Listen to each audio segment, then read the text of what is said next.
quand j'ai corrigé l'exercice 4 de la feuille de trigonométrie. Donc il faut savoir si 3 pi sur 5 et 13 pi sur 5 sont, sont deux mesures d'un même angle orienté. Donc je vais commencer par dessiner le cercle trigonométrique. Et puis je vais faire à peu près, je vais regarder à peu près où se situe 3 pi sur 5 et puis 13 pi sur 5. Donc je pars de 0 ici, et puis je vais couper mon angle pi l'angle pi c'est le demi-cercle, donc en 5 parties égales à peu près. Donc ça c'est pi sur 5, 2 pi sur 5, 3 pi sur 5, 4 pi sur 5, 5 pi sur 5, j'arrive à pi, 6 pi sur 5, 7 pi sur 5, 8 pi sur 5, 9 pi sur 5 et 10 pi sur 5. On est revenu donc au départ. Alors 3 pi sur 5, c'est cet angle-là, je vais le dessiner en couleur.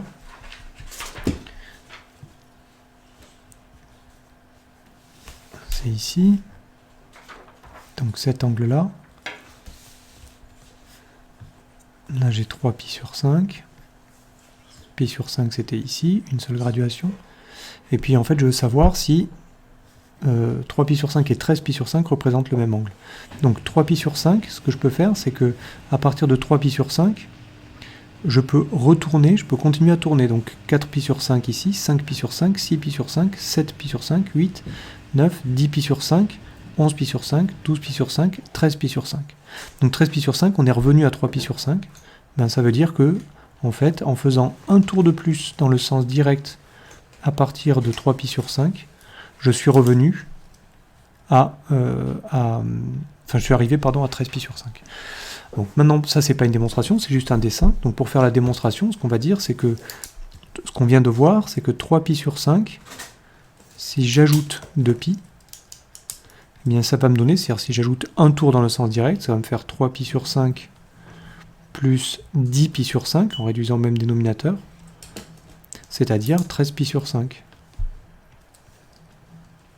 Ben donc ça veut dire que 3 pi sur 5, qui est là, et 13 pi sur 5, ne diffèrent que d'un tour dans le sens direct. C'est donc un même angle orienté. C'est deux mesures d'un même angle orienté.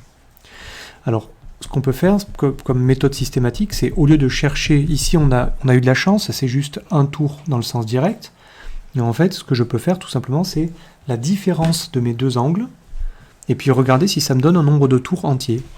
Donc je vais faire 13 pi sur 5, maintenant je fais la démonstration ici, moins 3 pi sur 5. Quand je fais le calcul, ça me fait 10 pi sur 5. Et 10 pi sur 5, c'est justement 2 pi. Ben ça veut dire que pour obtenir 13 pi sur 5 à partir de 3 pi sur 5, il suffit que j'ajoute un tour. Donc ces deux nombres sont la mesure d'un même angle orienté, à savoir l'angle orienté que j'ai dessiné en rouge ici.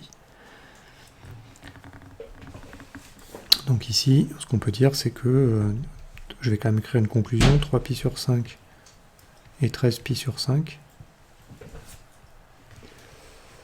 sont deux mesures d'un même angle.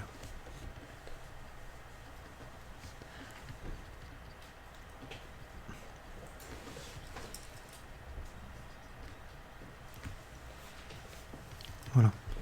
Bon, on va faire la même chose pour les autres, sauf que maintenant on a une méthode systématique qui est ici, c'est-à-dire que je vais calculer U moins T. Et puis je vais essayer de voir si ça me donne un nombre de tours entier.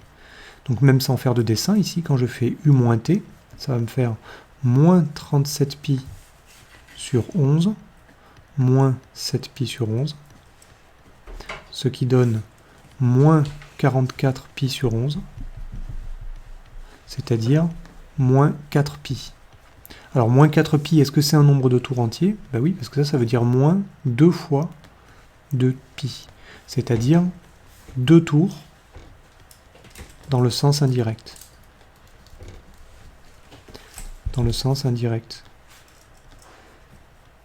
Une autre façon d'écrire cette égalité qu'on vient de trouver, c'est finalement que,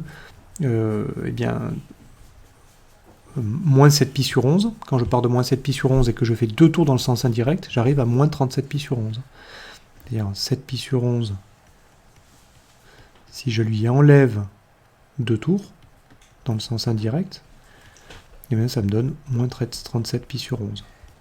Donc la conclusion, c'est la même que tout à l'heure, c'est que 7 pi sur 11 et moins 37 pi sur 11 sont deux mesures d'un même angle orienté. Vous voyez, j'ai même pas pris la peine de faire un dessin ici, puisqu'on n'en a pas vraiment besoin, d'un même angle orienté. Il nous reste le petit c à faire, à corriger. Ben, on va faire exactement la même chose, c'est-à-dire que je vais calculer u moins t, et je vais voir si j'obtiens un nombre entier de tours ou pas. Donc ça fait moins 9pi sur 7, moins 2pi sur 7, ça me donne moins 11pi sur 7, et ça tombe pas juste, parce que c'est-à-dire ça donne pas un nombre entier 2 fois 2pi, parce que en fait, ça aurait été moins 14pi sur 7 qui aurait donné 2 tours dans le sens indirect, ou qui aurait donné un tour dans le sens indirect, ça aurait fait moins 2pi. Donc vous voyez que ça ne marche pas. Ça, ce n'est pas un multiple, de 2pi. Un multiple entier de 2pi, c'est pas k fois 2pi.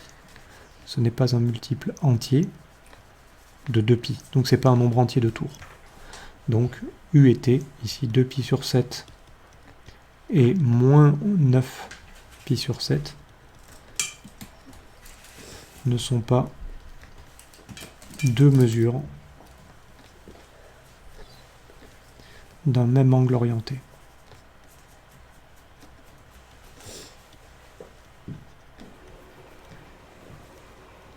Voilà, ça termine la correction de cet exercice.